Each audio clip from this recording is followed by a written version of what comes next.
So what we have here is the main switch. Now it has two positions. The first position is for the light, so it adds power to the light, which I mentioned earlier we have removed, and the second position provides power to the actual motor itself.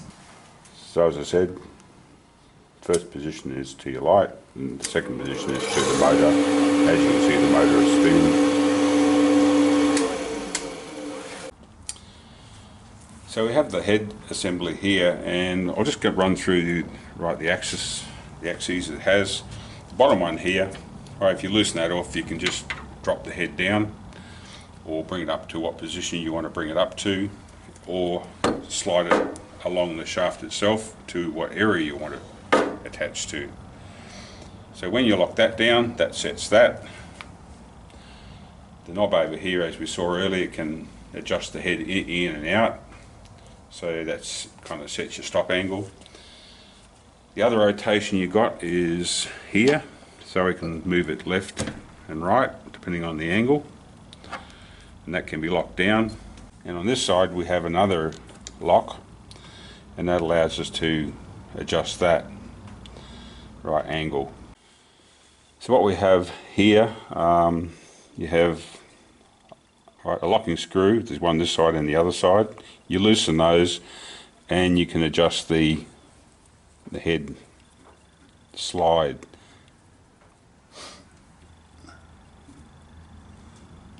So what's happening now is this top section is being moved forward, and then once you've got it to where you want it, you just tighten those screws up, and that locks that from sliding backwards and forwards. Now we have an interesting setup here. Loosening this right back knob here, I can actually slide the head left and right now using this knob here, and I can move it back again. Now what that's used for is to cut your angle profile that you want to put into the right piece that you're cutting. Alright, so if you watch the scale here and the mark, you can see that that's moving right to the right there and then to the left this way. Now there is a center position. Get that on center right there, and once you've got it on to your position you want, you can use that locking knob underneath to lock that in if you wish. Now the problem we have here is that on the decal machine and other types of D bit grinders, when you're trying to cut a small end profile, is that they have a vernier system on theirs, so you can actually get incrementations of 1 millimeter in this case. Now you can't do that on this machine as it comes, so you just got incrementations of 1 millimeter, and we worked that out. We checked the thread, that it's a 1 mil pitch thread, and we also put a dial indicator on here and measured it that it was that, and it was true. I'm on the starting point there, which is that yellow mark, and if I go one complete turn, I'm now on 1 millimeter. If I take it back one complete turn, I'm back on 0. We've made up our own vernier, using this this add-on here, which is a little collar with 10 graduations on there.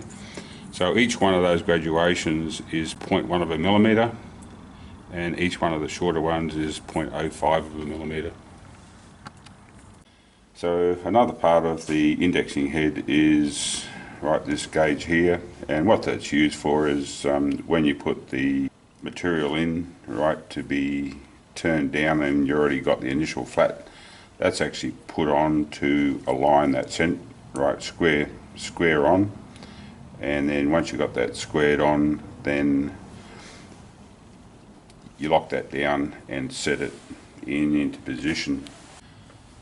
On top of the indexing head, you have an adjustment here, and what that does is allow the head to be rotated 360 degrees.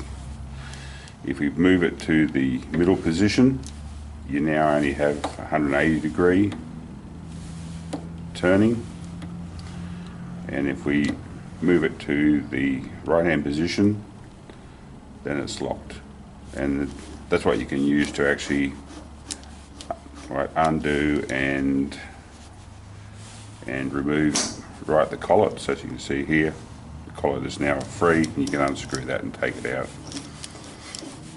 This is basically a shortened down version of the decal manual, and it has a few flaws in it.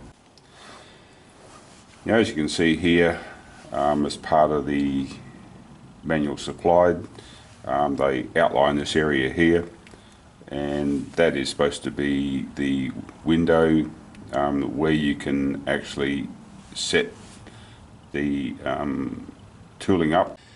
Now, if you look at the front side of the indexing head, that window is supposed to be in this area here, which allows proper alignment when you're setting the tooling up and doing the final squaring off. And as you can see, there's nothing there. We've got a tooling profile. They've got the setup operations here, and again it goes through engage index pin P,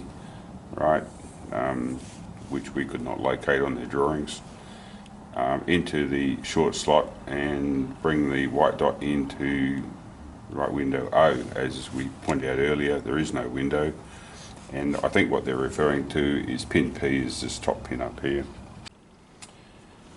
Now, the whole important part of this scale here is to set up your corner radius, on the tooling that you're producing. About as fine as you're going to get is about 1 millimeter corner radius.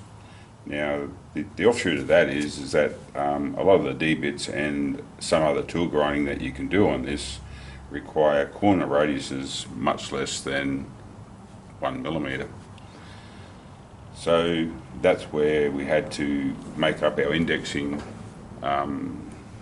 adjustment on the side, so at least we had that ability to get down to fractions of a millimeter. So now that we've run through the machine and gone over it generally, our next step will be to actually use the machine to produce a D bit.